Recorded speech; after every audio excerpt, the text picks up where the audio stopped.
ஓம் முருகா போற்றி, கந்தா போற்றி, கடம்பா போற்றி, கதிர்வேலா போற்றி. அறுபடை வீடு கொண்ட முருகப்பெருமானே போற்றி போற்றி. என் செல்ல குழந்தையே, நீண்ட நேரமாக உன்னிடம் பேசுவதற்கு உன் திருச்செந்தூர் முருகன் கால்வலிக்க நிற்கிறேன். இந்த முருகப்பெருமான் சொல்வதை கேட்பாயா என் செல்லமே?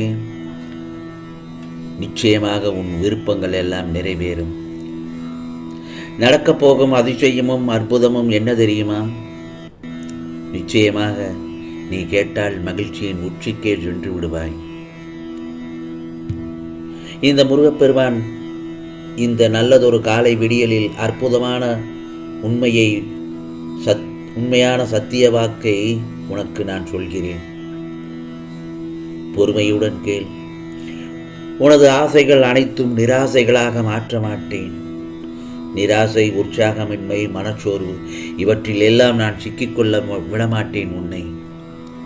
என்னுடைய உண்மையான சேவர்களிடம் மட்டுமே நான் இருப்பேன். நான் நானாகத்தான் என்றும் இருப்பேன். உன் காரியம் அனைத்தையும் உனக்கு முன்பாகவே நான் செய்து முடிப்பேன். இந்த நல்லதொரு காலை பொழுதில் இந்த முருகப்பெருமான் சொல்வதை சற்று கவனமுடன் கேள்.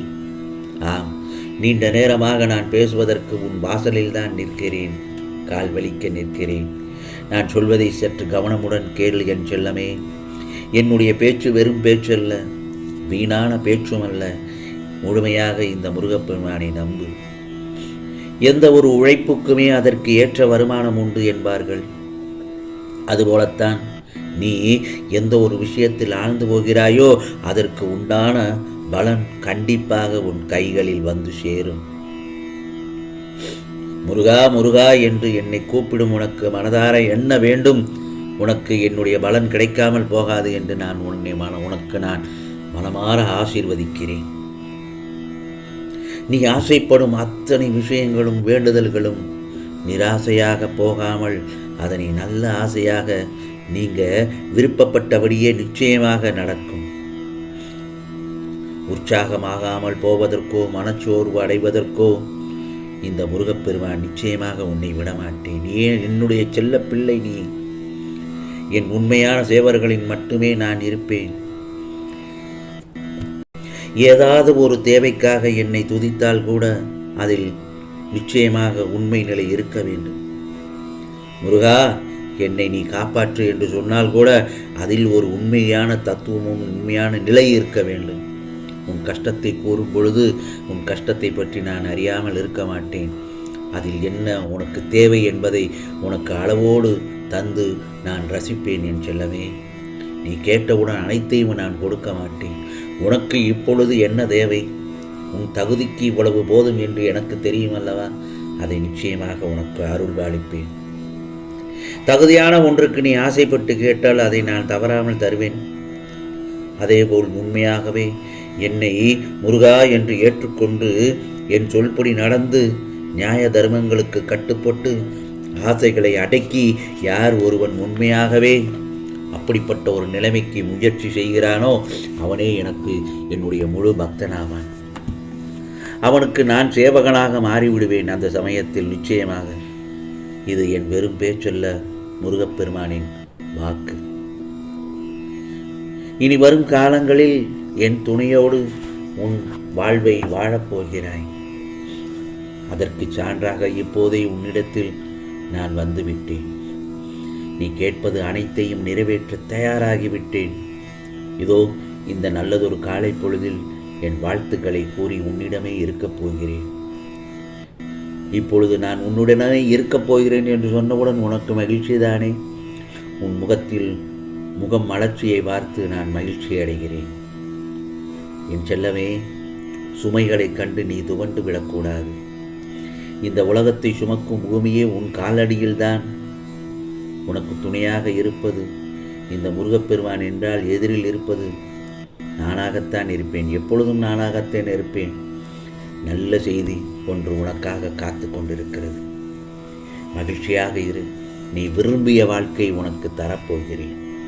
நீ மனதை குழப்பும் பிரச்சனைகளை விரைவில் சரியாக்கி விடுவேன். அந்த சமயத்தில் மிக ஆனந்தத்தில் மகிழ்ச்சி அடைவாய். ஏனென்றால் அடுத்தடுத்து பல அதிசயங்களை நடத்தப் போகிறேன். உன் வாழ்வில் உன்னை சூழ்ந்துள்ள பிரச்சனைகளை தைரியமாக அதை எதிர்த்து நின்றால்தான் உனக்கான வெற்றி காண முடியும். என் செல்ல பிள்ளையே, துன்பம் வந்தபோது கூட என் மீது நம்பிக்கை குறையாமல் இருந்ததால் என் உதவி நிச்சயமாக கிடைக்கிறது. உனக்கென்று நான் எழுதியது தான் நடக்கும். அதை மீறி எதுவும் நடக்காது. மற்றவர்களை நீ காயப்படுத்தவும் கூடாது. மற்றவர்களை நீ காயப்படுத்தக்கூடாது என்று நினைக்கும் உன்னை நான் எப்படி உன்னை காயப்படுத்துவேன்? என் செல்ல பிள்ளையே, தைரியமாக இரு. நம்பிக்கையோடு முருகா முருகா என்று என்னை நினைத்து இந்த நல்ல நாளில் உன் வீட்டில் ஒரு தீபத்தை ஏற்று உன் வீடு முழுவதும் தீப ஒளியாக நான் காட்சி தருவேன். உனக்கு பிறவியிலேயே உதவும் மனம் உண்டு. அது எனக்கு எப்படியும் தெரியும். எப்போதும் ஓடி ஓடி எல்லோருக்கும் உதவுவாய். ஆனால் உனக்கு கஷ்டம் வரும்போது யாரும் உதவாவோ பங்கு கொள்ளவோ முன்வரவில்லை என்று வருத்தப்படுகிறாய். ஏன் வருத்தம்? உனக்காகத்தானே இந்த முருகப்பெருமான் நான் இருக்கிறேன். பயம் உன்னை சிந்திக்க விடாது என் செல்லமே. பயம் உன்னை சிந்திக்க விடாது. வாழும் இந்த நிமிடம் வரை எதுவும் சொந்தமில்லை உனக்கு. நிச்சயம் நீ நினைக்கும் அளவிற்கு நீ உன் வாழ்க்கையை நல்லது நடக்கும். அது நிச்சயமாக நல்லதாகத்தான் நடக்கும். ஆம் செல்லமே. அதே நேரத்தில் யாருக்கிட்டையும் நாம் ஏமாறக்கூடாது என்று பாடம் சொல்லித்தரவங்க இருக்காங்க இந்த உலகத்தில். ஒரு சிலரையோ ஏமாற்றத்தோடைய பாடமாக சொல்லித்தராங்க.